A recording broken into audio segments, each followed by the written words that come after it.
Hello friends, welcome back to my channel স্বপ্নের ফিরি। আজ আমি তোমার সঙ্গে শেয়ার করতে চলেছি জন্মাষ্টমী স্পেশাল গ্রাম্য পদ্ধতিতে আমার ঠাকুমার হাতে তালের মাড়ি বা পাল্প বের করার পদ্ধতি সহ তালের ফুলুরি বা বড়া রেসিপি। তো চলুন না দেরি না করে রেসিপিটি দেখে নেওয়া যাক। তার জন্য সবার প্রথমে দুটো তাল নিয়ে নিয়েছি। এখন তালটাকে দুটি হাতের সাহায্যে 2 থেকে 3 বার আছাড় দিয়ে তালটাকে ফাটিয়ে নিতে হবে। এরপর এর যে খোলাটাকে হালকা টান দিলেই কিন্তু খোলাটা খুলে আসবে। এরপর হালকা হাতে টান দিয়ে তালের ছাল তুলে নিতে হবে। তো দেখুন ঠিক এইভাবে কিন্তু তাল থেকে ছাল আলাদা করে নিতে হবে। একই রকমভাবে দুটো তাল থেকে কিন্তু ছাল তুলে নিয়ে আলাদা করে নিয়েছি। এখন তালটাকে হাতের সাহায্যে ভাগ করে নিয়ে একটা পাত্রে তুলে নিচ্ছি। আর তালটা যেহেতু হালকা শক্ত, তাই অল্প অল্প করে জল দিয়ে তালটাকে এভাবে মেখে নিতে হবে। যদি তালটা খুব ভালো পাকা হয় তাহলে কিন্তু এভাবে জল দিয়ে তাল মেখে নেওয়ার কোনো দরকার নেই। এখন এরকম একটা ছিদ্রযুক্ত বা গ্যাপযুক্ত বেতের ঝুড়ি নিয়ে তাল থেকে মাড়ি বা পাল্পটা বের করে নিচ্ছি। তো আপনাদের দেখিয়ে দিই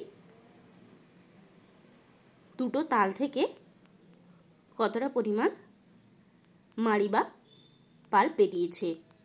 এখন একটা পাত্র নিয়ে বেশ কিছুটা পরিমাণ জল গরম করে এর মধ্যে দিয়ে দিচ্ছি 500 গ্রাম পরিমাণ চিনি। চিনির দানাটা যেহেতু মোটা, তাই গরম জলের মধ্যে দিয়ে চিনিটাকে গুলে নিচ্ছি। আপনারা চাইলে কিন্তু চিনিটাকে গুঁড়ো করে দিতে পারেন। আর চিনির দানা যদি মিহি হয় তাহলে কিন্তু ডাইরেক্টও ব্যবহার করতে পারেন। এখন গরম জলের মধ্যে চিনিটাকে দিয়ে ভালো করে গুলে নিচ্ছি। এখনই চিনি গুলে নিয়ে গরম জলের মধ্যে দিয়ে দিলাম 250 গ্রাম পরিমাণ সুজি। সুজিটাকে দিয়েও ভালো করে মিশিয়ে নিচ্ছি। আপনারা চাইলে কিন্তু আলাদা করেও গরম জল করে সুজিটাকে ভিজিয়ে নিতে পারেন।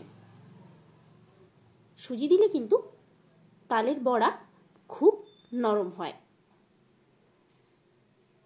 এখন সুজিটাকে আধ ঘন্টা ভিজতে রেখে দিচ্ছি। আধ ঘন্টা পর একটা পাত্রের মধ্যে তালের পাল্পটাকে নিয়ে এর মধ্যে দিয়ে দিলাম 750 গ্রাম পরিমাণ ময়দা এবং চালের গুঁড়ো মিক্স করে। এখানে আমি চালের গুঁড়োটা নিয়ে নিয়েছি 150 থেকে 200 গ্রাম পরিমাণ। আর দিয়ে দিচ্ছি গুঁড়ো করে রাখা সামান্য পরিমাণে এলাচ এবং স্বাদ মতো লবণ। এখন আমি এর মধ্যে দিয়ে দিচ্ছি আগের থেকে রেডি করে রাখা চিনি এবং সুজির মিশ্রণটা। এটাকে দিয়েও ভালো করে পুরোটার সাথে মিশিয়ে নিচ্ছি। আপনারা অবশ্যই কিন্তু হাতের সাহায্যে এটাকে মেখে নেবেন, এতে করে মাখাটা কিন্তু খুব ভালো হয়। আর মেখে নেওয়ার টাইমে যদি আপনারা দেখেন মাখাটা শক্ত হয়ে গেছে, তাহলে কিন্তু অবশ্যই অল্প পরিমাণে জল ব্যবহার করে মাখাটাকে রেডি করে নেবেন। তো দেখুন এখানেও কিন্তু অল্প জল ব্যবহার করে মিশ্রণটাকে রেডি করে নেওয়া হচ্ছে। এখন গ্যাসের মধ্যে একটা কড়া বসিয়ে বেশ কিছুটা পরিমাণে সাদা তেল দিয়ে তেলটাকে গরম হতে রেখে দিচ্ছি। এদিকে যে পাত্রটায় আমি ব্যাটারটা রেডি করে নিয়েছিলাম, এতে কিন্তু ভালো করে ব্যাটারটা ফেটে নেওয়া যাচ্ছে না, তাই আমি আলাদা করে একটা পাত্র নিয়ে কিছুটা পরিমাণ ব্যাটার তুলে নিয়ে ভালো করে হাতের সাহায্যে ফেটে নিচ্ছি। এতে করে কিন্তু বড়াটা খুব নরম হয় এবং খেতেও খুব ভালো হয়। তো দেখুন তেলটা আমাদের গরম হয়ে গেছে। এখন এভাবে ব্যাটারটাকে হাতে তুলে নিয়ে এক এক করে গরম তেলের মধ্যে ছেড়ে নিচ্ছি। আর অবশ্যই খেয়াল রাখবেন ফুলুরি ভাজার সময় কিন্তু গ্যাসের ফ্লেম মিডিয়াম টু লোতে রেখে কাজটা করে নিতে হবে, নাহলে কিন্তু ফুলুরি বাইরেগুলো শক্ত হয়ে যাবে, কালার চলে আসবে, কিন্তু ভেতরটা কাঁচা থেকে যাবে, খেতে ভালো লাগবে না।